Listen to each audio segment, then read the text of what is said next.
Cholecalciferol, vitamin D3, is important for standing upright, for having strong bones, for a good immune system, for healthy teeth, for mental clarity, for muscle contraction in cellular metabolism, in muscle fiber metabolism.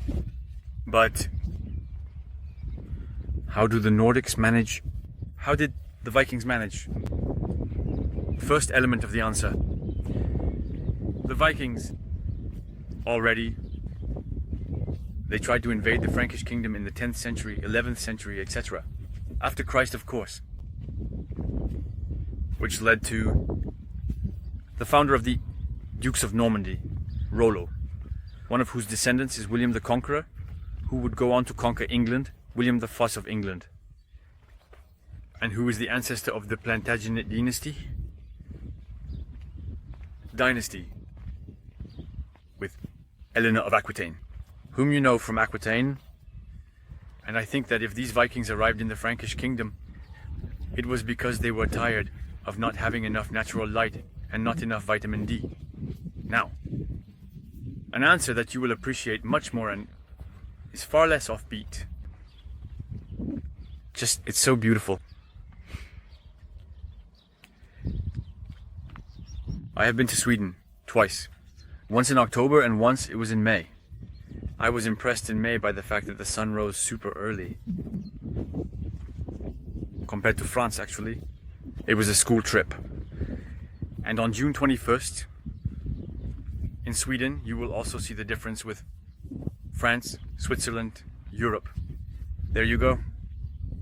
The countries of the people who asked this question, and rightly so. What do I mean by that? Well, the Scandinavians, already. That's the first biggest part of the answer. The Scandinavians, they make a reserve of vitamin D. Always gradually, and also depending on their genetics, it's true, there is a problem.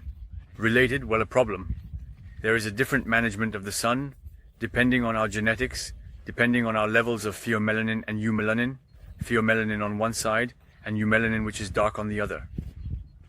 But on June 21st, and generally during the summer, they have exposure to natural light that is much greater than ours. Southern Europeans. And so, this synthesis of vitamin D allows them to store reserves and live well through the winter. But there is a second very important thing I need to talk about, which is that winter, of course, depends greatly on the seasons, I would say, on geography, but winter, if it's cold, there's a reason for it. There are fish, for example, that benefit from the cold during winter to stay healthy. The Wim Hof method, it works. Scandinavians, they are super healthy because they are the ones who are always outside, actually. Scandinavians, I don't know if you've noticed, they are always outside. They are pros at cross-country skiing, etc. Someone bothers me a little. So, as I was saying, Scandinavians are pros at cross-country skiing. They are always outside. They take advantage of the cold to stay healthy by having stored up vitamin D during the summer. There is the rainbow trout, which is a type of fish.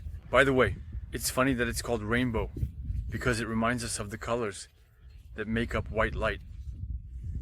Visible light, the rainbow trout during the winter remains almost lethargic, almost motionless in extremely cold water, a little over Zurich, and it stays almost without moving throughout the winter. So it stays healthy like that, and then during the summer it moves. And one thing I also want to say about Scandinavians is that during the winter, they tend to, depending on the person of course, but they tend to move around a lot, to travel quite a bit, specifically to get natural light. Then statistically, Scandinavians are not doing as well in winter. They are not doing as well because they have less natural light, because they have less vitamin D. There is still the possibility of getting vitamin D during the winter. Hello? Hello? And this possibility should not be overlooked, despite the clouds. Despite the clouds. Artificial light therapy. In terms of effectiveness, it's negligible, it's amusing compared to natural light. And in terms of risk, actually, well, there isn't a great risk with artificial light therapy. On the other hand, there is a huge opportunity cost, because if we are inside with windows that block natural light, with artificial light that is supposed to be therapeutic, it actually means we're not outside. And it also means we're not taking advantage of the cold. In winter, I'm adamant about this because I emphasize it. Winter is really beneficial because of its cold, because of the exposure to cold. Being active while it's cold already warms us up. It literally warms our mitochondria, meaning our mitochondria use uncoupling proteins. Uncoupled protein, UCP. And in fact, in addition to creating ATP, in addition to creating energy, they also generate heat. And that's why the Wim Hof method works. It's why we oxidize lipids very effectively when we go into a very cold lake. It's why we have a metabolism that works extremely well, because the mitochondria start functioning very efficiently. And even in terms of blood circulation, it's amazing. And that's why the cold, you have to get used to it. The cold, you have to get used to it. But I know, it's not easy. Especially when you've become unaccustomed to handling the cold. But that's why the Wim Hof method, it's brilliant. It's brilliant, firstly, because it gets people out. And so to conclude this video about Scandinavians, there is also a genetic component for dealing with the sun. And it's always the balance between genetics versus environment. I think there's also significant importance in the movement of populations that has occurred over tens of thousands of generations. And these are things that make Scandinavians in general more accustomed to better managing their potentially low vitamin D levels. But in any case, the biggest part of my answer, the answer, I think the most relevant one in my opinion, is that they have a maximum of natural light during the summer, and that basically during the winter, they still move regularly. Not all. They are outside all the time. And, well, sorry to end on a somewhat negative note, but overall it's true that really, during the winter they don't do as well. There is more depression, there is more of everything and there you have it. Natural light is good. Everyone knows that. With the decrease in natural light, and so, final message, expose yourself to natural light. Don't think that vitamin D is just drops. Vitamin D is thanks to 7-dehydrocholesterol. Cholesterol allows you to accumulate the energy of natural light. Cholesterol is not bad for your health. If you have a lifestyle based on good exposure to natural light, sorry, I have no more strength in my shoulder.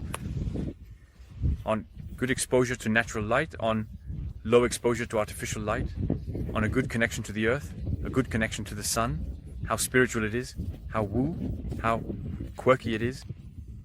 And yet it's true, you know it. If your lifestyle is based on good nutrition, good hydration, good physical and mental activity, being surrounded by others, loving people, and by the way, actually love, we talked about it with my friend whom you saw in yesterday's video. We talked a lot about it, which shows that it's a pillar. And it made me laugh because he doesn't watch my videos much. And he told me himself, but love is actually a pillar. And I said, well, yes. And the fifth, having a purpose in life. I don't claim to have the absolute answer to all of life, but it's simply the best answer I can provide. And there you go. That's what I'm sharing with you. Take care and stay strong. And only the gentle are strong.